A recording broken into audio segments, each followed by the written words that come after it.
اور یہاں پر آپ کو بتائیں کہ جنرل اسپتال کی جدید تشخیصی مشینری خراب ہے۔ MRI اور انڈور میں نصب سی ٹی اسکین مشین میں 2 سال سے خرابی ہے، جبکہ روزانہ سینکڑوں مریض MRI اور سی ٹی اسکین کے لیے در بدر کی ٹھوکریں کھا رہے ہیں۔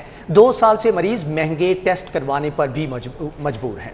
مریض MRI اور سی ٹی اسکین کے لیے پرائیویٹ لیبارٹری سے رجوع کرنے پر مجبور ہیں۔ اس حوالے سے ڈیٹیلز لیں گے، زاہد چودھری ہمارے ساتھ موجود ہیں۔ جی زاہد چودھری، بتائیے گا کیا وجوہات سامنے آ پائی ہیں؟ 2 سال کا عرصہ گزر گیا، MRI اور سی ٹی اسکین مشینیں ہی فراہم نہیں کی جا رہی ہیں اسپتال میں؟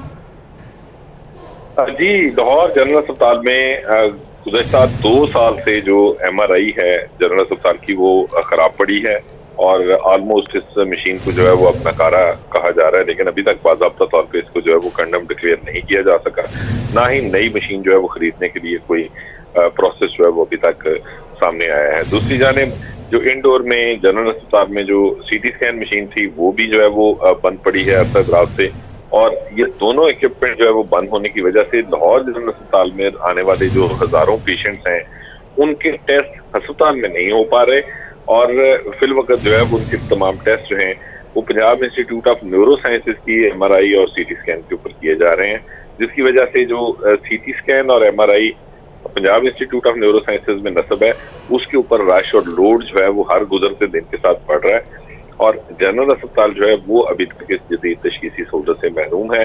یہ 1500 بستروں پر مشتمل ایک ٹیچنگ اسپتال ہے، لیکن ابھی تک اس میں MRI اور سی ٹی اسکین مشینیں جو ہیں وہ فعال نہیں ہو سکی۔ 1500 بستروں پر مشتمل بڑا ٹیچنگ ہسپتال ہے جنرل ہسپتال، اور اس کی یہ صورتحال جو ہے وہ تشویشناک ہے۔ زاہد چودھری اس حوالے سے ڈیٹیلز دے رہے تھے، بہت شکریہ آپ کا۔ پرنسپل جنرل ہسپتال پروفیسر ڈاکٹر سردار الفرید ظفر ہمارے ساتھ موجود ہیں، ان سے اس حوالے سے وجوہات جان لیتے ہیں۔ سر، بہت شکریہ آپ کے وقت کا۔ ڈاکٹر صاحب، بتائیے گا وجوہات کیا ہیں؟ کیوں جنرل ہسپتال جیسا بڑا ٹیچنگ ہسپتال وہاں پر سی ٹی اسکین کی سہولت موجود نہیں ہے، MRI مشین ہے تو وہ خراب ہو چکی ہے؟ مہربانی، آپ نے مجھے اس پہ کال پہ لیا۔ اس میں ایکچولی اس طرح سے نہیں ہے، یہ پہلے ایک ہی انسٹیٹیوشن تھا LGH اور پین، تو وہ جو نئے انسٹال ہوئے تھے سی ٹی اسکین اور MRI وہ پنز میں انسٹال ہوئے تھے۔ پنز کی تھوڑی سی انہوں نے پھر ایک فائنینشیل اٹانومی کر دی، تو انہوں نے کہا کہ جو MRI کی ریسیٹ ہے وہ ہم لوگ لیں گے۔ اس کو مینیج ہمارے ریڈیولوجسٹ کر رہے ہیں، پروفیسرز بھی کر رہے ہیں، اور سی ٹی کا جو ریسیٹ ہے وہ بھی LGH کے پاس آ رہی ہے، لیکن ہم نے اس کو ایک پلان ڈپارٹمنٹ کے ساتھ ایسا بنایا کیونکہ P&D میں گیا ہوا ہے، کچھ بیچ میں چینجز تھیں، کچھ ڈپارٹمنٹس کی کوئی ریزرویشن تھیں، جس پہ MRI اور سی ٹی اسکین پھر LGH میں علیحدہ 2 انسٹال ہو جائیں گے، تو اس وقت جا کے یہ چیز ٹھیک ہو جائے گی۔ لیکن ایکچولی مسئلہ اس وقت پیشنٹس کا نہیں ہے، مسئلہ تھوڑا سا ریسیٹ کا چل رہا ہے، کیونکہ وہ ایکچولی LGH کی ریسیٹ جو تھی وہ تھوڑی کم ہوگی، کیونکہ MRI کا وہ فائنینشیل اٹانومی کے بعد وہ جا رہا ہے اس کو پنس کو، تو ایز سچ تو میرے خیال ایشو ہمیں پیشنٹس کا اتنا نہیں آنا۔ سر، اس کا حل کیا ہے؟ کس طرح سے اس کو ریگولیٹ کیا جائے گا؟ MRI مشین کیا اس کو ناکارہ قرار دیا جا رہا ہے، یا پھر اس کو مینٹیننس ہو سکتی ہے، ٹھیک کروایا جائے گا؟ ایک MRI بہت پرانی ہو چکی تھی، اس کے بعد یہ 3 ٹیسلا پرچیز ہوئی، وہ 3 ٹیسلا جو نیورو والا انسٹیٹیوٹ ہے اس میں لگی، کیونکہ وہ نیچرلی LGH کا امیر الدین کا اور PGMI کا پارٹ تھا، وہ اس میں انسٹال ہوئی کہ وہ ایک نیا انسٹیٹیوٹ بن رہا تھا، تو اس کے بیچ میں اس کو انسٹال کر دیا جائے، تو پیشنٹ سب کا MRI ادھر ہو رہا ہے۔ ایشو تھوڑا سا اس میں ریسیٹ کا ہے کہ وہ ریسیٹ جاتی ہے پنس کو، اور وہ نیچرلی اس کو پنس والے ریگولیٹ کر رہے ہیں، تو لیکن ایز سچ پیشنٹس کے لیے وہ ایشو نہیں ہے۔ ہم نے گورنمنٹ کو پلان بنا کے دیا ہے، کیونکہ LGH پہ لوڈ بہت زیادہ ہے پنس کی نسبت، تو ایک یہاں علیحدہ ایک اور MRI اس وقت ایک نصب ہونا چاہیے، جو کہ اس کو ڈپارٹمنٹ اور P&D دیکھ رہے ہیں، تو انشاءاللہ جلدی اس کا بھی سارا سلسلہ بن جائے گا۔ اور پلس ایک CM صاحب جو ہاسپٹل ایک 3 ٹاورز بنا رہے ہیں، اس میں بھی یہ چیزیں جو ہے ساری